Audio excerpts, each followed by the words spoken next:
চকরিয়ায় বিএনপির সাধারণ সম্পাদক এম মোবারক আলীর উদ্যোগে ইফতার মাহফিল অনুষ্ঠিত। Matamuhuri news desk.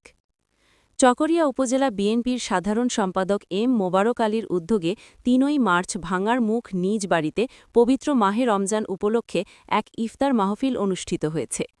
বিএনপির প্রতিষ্ঠাতা শহীদ প্রেসিডেন্ট জিয়াউর রহমান এবং দলের সাবেক চেয়ারপারসন মরহুমা বেগম খালেদা জিয়া এর রুহের মাগফিরাত কামনা করে এ ইফতার মাহফিলের আয়োজন করা হয়।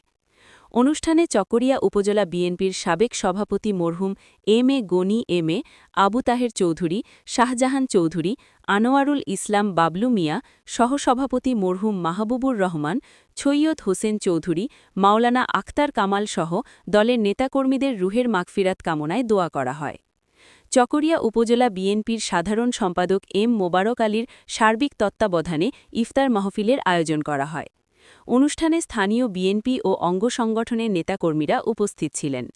দোয়া ও মোনাজাত পরিচালনা করেন স্থানীয় আলেম সমাজের নেতৃবৃন্দ। তারা দেশ ও জাতির কল্যাণ, দলের ঐক্য এবং আগামীর রাজনৈতিক কর্মসূচির সফলতা কামনা করেন। ইফতার মাহফিলে উপস্থিত নেতাকর্মীরা বলেন, রমজানের এই পবিত্র মাসে দলীয় নেতৃবৃন্দের আত্মার মাগফিরাত কামনার পাশাপাশি সংগঠনকে আরও শক্তিশালী করতে সবাইকে ঐক্যবদ্ধভাবে কাজ করতে হবে। অনুষ্ঠান শেষে দেশ, জাতি ও মুসলিম উম্মার শান্তি ও সমৃদ্ধি কামনা করে বিশেষ মোনাজাত করা হয়। জনগণ এবং দেশকে ভালোবাসে যিনি আজীবন সংগ্রাম করেছেন আমাদের দেশমাতা মরহুমা বেগম খালেদা জিয়া, এবং চকরিয়া উপজেলায় যারা এই দলের কাজ করতে গিয়ে দলের দায়িত্ব পালন করে আমাদের থেকে চির বিদায় নিয়ে চলে গেছেন মরহুম M A Gani M A সাহেব, আবু তাহের চৌধুরী আবু মিয়া এবং শাহজাহান চৌধুরী, আনসারুল ইসলাম চৌধুরী বাবুল মিয়া এবং কাকারার কৃতি সন্তান বিশিষ্ট শিক্ষক জনাব মাহবুর রহমান চৌধুরী এবং কৈয়ারবিলের অত্যন্ত সম্ভ্রান্ত ফ্যামিলির সন্তান সাবেক চেয়ারম্যান জনাব আনসারুল ইসলাম চৌধুরী বাবুল মিয়া, কুড়াখালী ইউনিয়ন বিএনপির সাবেক চেয়ারম্যান, উপজেলা বিএনপি আখতার কামাল মৌলানা সাহেব সহ সৈয়দ হোসেন চৌধুরীর কথা বলেছি।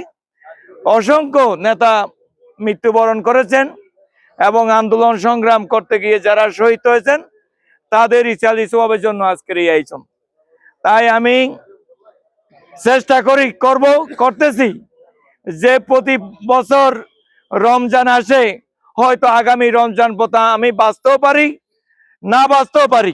এখানে যারা উপস্থিত হয়েছেন হয়তো আগামী রমজানে কেউ থাকবে না। তাই আমার আপনজন ভাইদের সাথে নিয়ে আমি এই ইফতার মাহফিলের আয়োজন করেছি। আল্লাহ সবাইকে আমাদের সৎ কাজ করার তৌফিক দান করুন, সবাই বলেন আমিন। তাই থেকে চলে গেছে তাদের আত্মার মাগফিরাত কামনা করি। যারা এখানে উপস্থিত হয়েছে বা যারা অন্যান্য জায়গায় ইফতার করছে, আমরা সবার সুস্বাস্থ্য দীর্ঘায়ু কামনা করি। তারা সৎভাবে জীবন যাপন করবে, মানুষের সুখে দুঃখে পাশে থাকবে।